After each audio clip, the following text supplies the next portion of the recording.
over to the NFL here. Some quick stuff on, where is it? Here we go. Panthers GM. No timeline Oh my God. on Bryce Young starting. Carolina Panthers general manager Scott Fitterer doesn't have a set date for when number 1 overall pick Bryce Young will take the starting quarterback job. Again, this is from thescore.com.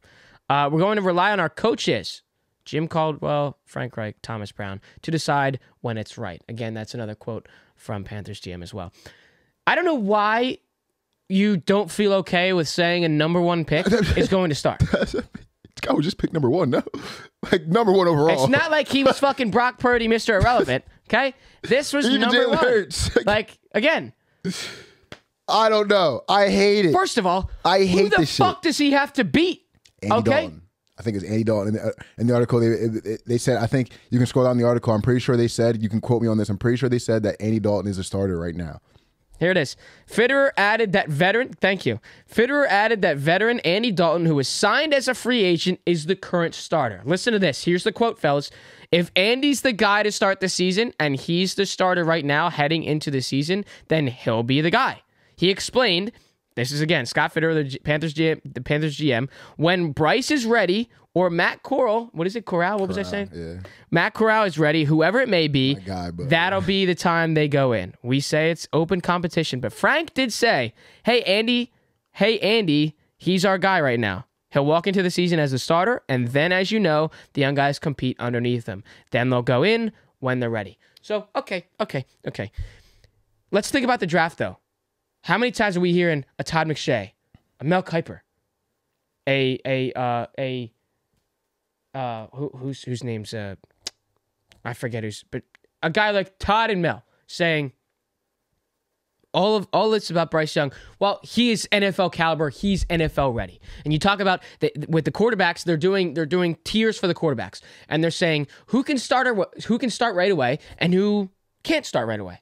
Well, Bryce Young was in that caliber and on that list of who can start right away. So why is this even a fucking debate? First of all, and we're talking about Corral and Andy Dalton when we just drafted number 1 pick. Well, I mean, I must be missing something. I'm not a GM of a team, but I think that's a little disrespectful. You drafted the guy number 1, and then you're like, hey, you know what? Even though you were number 1, you're not ready. I'm not saying you have to tell him, like, you know, you're gonna be this guy, but you at least should tell him that, yeah, it's your job. He should be saying it's your job in training camp to lose. Like, you're the starter, but you can lose it in training camp if you suck. But right now, you're the starter. That's what I think you should have said. Yeah, I hope it's just like, I just hope it's some psychological games they get to get the guy motivated to come into camp, not have a big head. But we talked about this with Malik Willis, and we'll talk about this guy later in the show, but we saw it with Justin Fields with the same backup quarterback with Andy Dalton. I won't foreshadow too much of the headline, but things going on in camp now with for almost a year and some change with Justin Fields just being the guy himself. We hear things are going pretty well for him down there. I'm pretty sure it's because there's a monkey off his back. There's not a guy breathing down his neck, although he's probably a good vet, but he's a serviceable one and he can play. It's a difference in feeling as a quarterback when you know you have the investment of your team. You play looser. You're not afraid to make mistakes, et cetera, et cetera. I don't really think they should be like, this is your job, Bryce Young, but I also don't think they should be like, this is not your job. That's kind of, they did say it was an open competition. Yeah. There's something weird about that. I feel like when teams do that, make that move, that kind of verbiage, I just think there's always some weird shit that comes of it. I don't know why. I just feel like those guys always get off to a slow start when it's like you're coming in here and you're already fighting a couple more battles before you even get started. Maybe it's me getting softer. They should compete. I really think they should compete. But I think they should. I think as a young guy coming in, you should know you have the backing of your guys to know, like, listen, this is kind of my job to lose. They didn't say it, but it's pretty much what it is. And I can lose it to Andy Dalton. I definitely can. But I'm definitely, I don't know.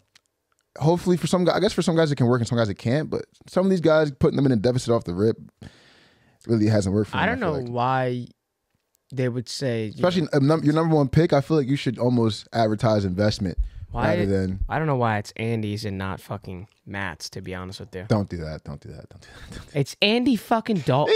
Andy's all right. Andy's come all right. on. Serviceable. He's still serviceable. It worked a little bit because he got some games in New Orleans last year. I think that's the only reason. He's still serviceable. And let's say he was a backup all year and didn't play. Then it's a different story. I'm still saying. I mean, come on. First of all, and when he was with the year before that, the first couple games when he was with Chicago, he was okay. That's right. That's okay. true. And then he got bitched by Justin Fields, which we will get.